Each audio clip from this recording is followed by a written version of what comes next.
right, I just want to give a quick update on the Gretchen Fleming case and the search story that we're doing. Trying to update as we go because, in like an investigation kind of thing, you don't know everything at once, and you're just trying to piece together evidence as you see it. So, word on the street is that the truck that we saw, the black truck, is not actually Jeff Jarvis's truck. Now, Jeff Jarvis, for you guys who are just tuning into this story, is a friend of Jason Pape. From my understanding, they both work at Iramet. Now, a lot of people are pretty scared in these parts of Jason Pape.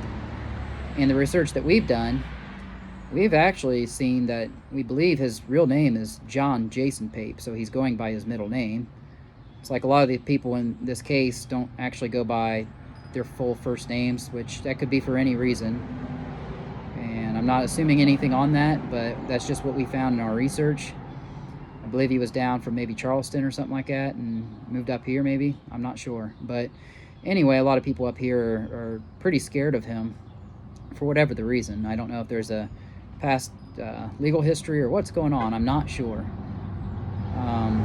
As far as Jeff Jarvis, we did find a picture of him, hunting with the deer up on the chains and the blood coming out of it and stuff like that. So we know he's into hunting. They did get kicked out of Gretchen Fleming group chat because they were spamming it for advertisements.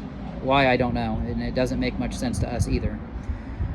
So every day we find out new information, but I wanted to update you that the information we are now getting is that the truck that appeared to follow us for 15 miles all the way to a Walmart by Marietta is not actually Jeff Jarvis. Now, when I had police down there the next day, to me, it looked just like him. I mean, the same round face, the same mustache and everything.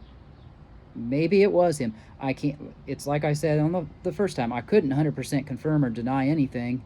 We just go by what we think. So, but anyway, they said that the person that talked to me said that truck actually was not his. And that Pape's truck is actually a long black wrecker type truck.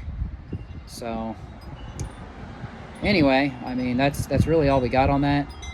We didn't see a body down there. I'd like to go back down there at some point and see if there is any legitimacy to the tip that we got. And a couple of you guys have expressed some interest on that, so maybe at some point we can go down there. I don't really want to go on people's private property too much here, but I do think that the railroad, the state probably owns a few feet at least in any direction from the railroad track. So that wooded area that's right there probably could be looked at a little bit without venturing on somebody's personal property too much. I know there was a metal drum there, and I looked in it because one of our sources, who claims to be a medium, said that if Gretchen's going to be found, she's going to be found in a metal container. Well, I looked in there, and I couldn't pry the actual drum open, but I did flip it up, and I couldn't find remains of her on the inside of that metal drum. And I do have video evidence of that. I'll probably go ahead and include that here for you guys to see. And I'll leave you with that. We're not out here trying to ruin anybody's family. We just want to get to the bottom of this case and find her, just like so many of you guys locally here want to as well. So if you guys know something, speak up. That's what we're trying to do, is get everybody working together, and that's why we put information out there. Thanks as always for tuning into the channel. We'll be back with more information. We still have Friday's big show coming up where we're going to recap this whole case for you. So if you got anything to contribute, we're all here, and we'll take information. And thanks again, as always, for subscribing. God bless and Godspeed.